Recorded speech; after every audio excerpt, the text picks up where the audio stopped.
So in this segment, we're going to be talking about the 13-hour wait in A&E, one of the A&E hospitals in the United Kingdom, and that's just wild. If you're in A&E, it's generally because it's some sort of emergency, or you've got some sort of really, serious problem. My brother, when he twisted his knee and we thought he had, really bad ligament damage, we took him to A&E. It took about 2 hours to get him seen, but it wasn't completely awful. It was okay.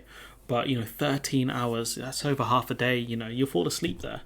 Javid saying that the footage from the Princess Alexandria Hospital in Essex is not what anyone wants to see. But this is what him and Jeremy Hunt effectively created. His party have created a system where the NHS does not function properly. That's a key problem. A nurse who has been filmed warning patients at an overcrowded A&E department that they could be forced to wait up to 13 hours to see a doctor. The Health Secretary Javid has since said the footage is not what anyone wants to see. The nurse can be heard telling people in the waiting room that there are already 170 patients in the department, with 90 more patients waiting to be seen at the time. She tells the crowded room, our current wait time to see a doctor is 7.5 hours. Could you imagine being told that if you've got, a very serious problem? Could you imagine being told that? Saying, I will estimate by the time I go home in the morning at 8 o'clock, some of you will still be here waiting for a doctor because the waits will get up to 12 or 13 hours. There are currently no beds in the trust. And that's because sometimes it's due to bed blocking, where they can't discharge patients because they have nowhere to go that they will actually recover. But most likely is the fact that the government have cut the amount of beds in the NHS significantly over the last few years, and this is a result of it. She says, we're trying to make more space if we can, but if people are admitted, there's a chance they'll be in A&E for the night. She says, we'll do our best to make you comfortable, we'll do our best to look after you, but please don't expect you'll be going direct to a ward, because that might not happen. And again, I despair at this. What are people meant to do at this point?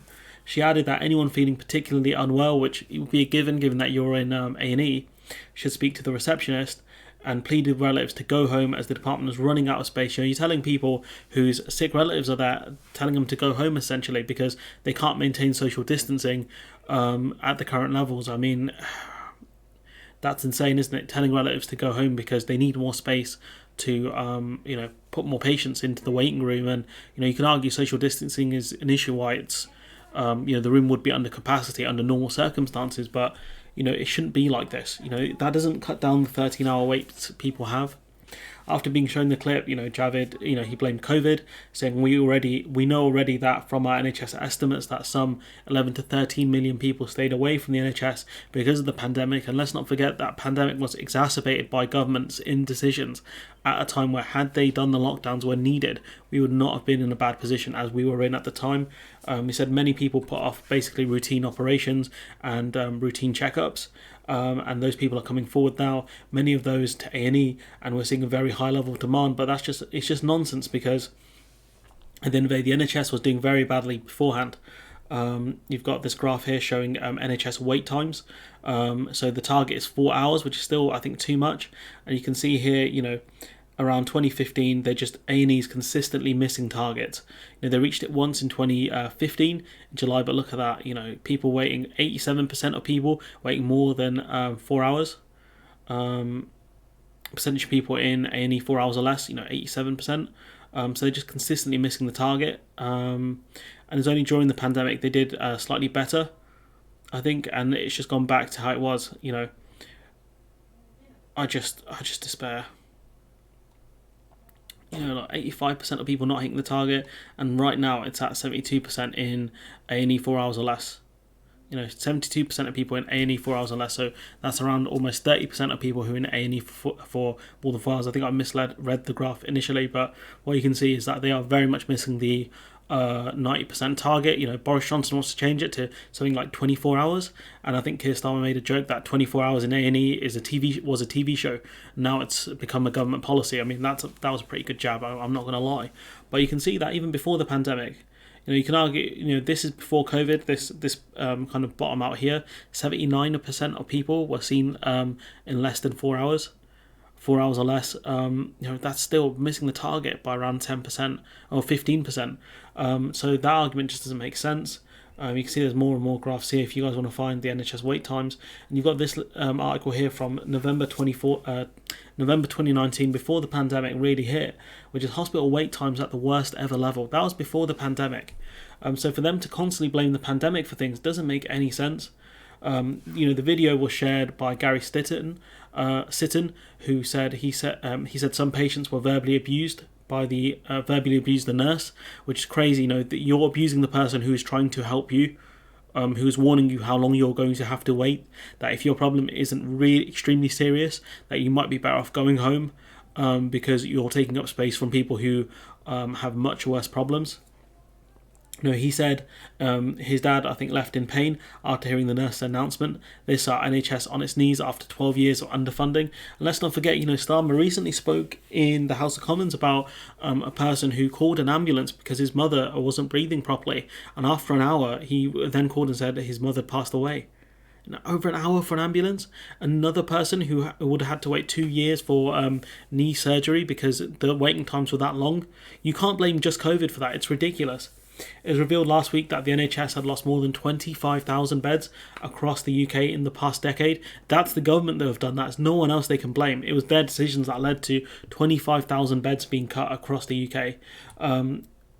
A report by the Royal College of Emergency Medicine found that at least 13,000 more beds were urgently needed in order to tackle the unsafe bed occupancy levels and grim waiting times. So they've cut, if we had half the beds that they had cut, around half the amount, we would be in a much, much better position. We'd be out of the kind of urgent levels. But, the simple fact is they've cut way more than they had to, or ever should have done. And the simple fact is there's a massive bed shortage. There were even pictures, in years gone by of kids, were just kind of sat out on the floor waiting to be seen, because there are no beds. There's nowhere to, safely wait for patients. I mean, this is the situation with the NHS now. This is what the government has done to it. And let's not forget that. We had a great healthcare service and the Tories decimated it. So anyone who votes Tory, this is on you. Anyone who voted for Tory in 2010, 2015, 2017, 2019, I blame you for this. Patients were increasingly distressed by long wait times.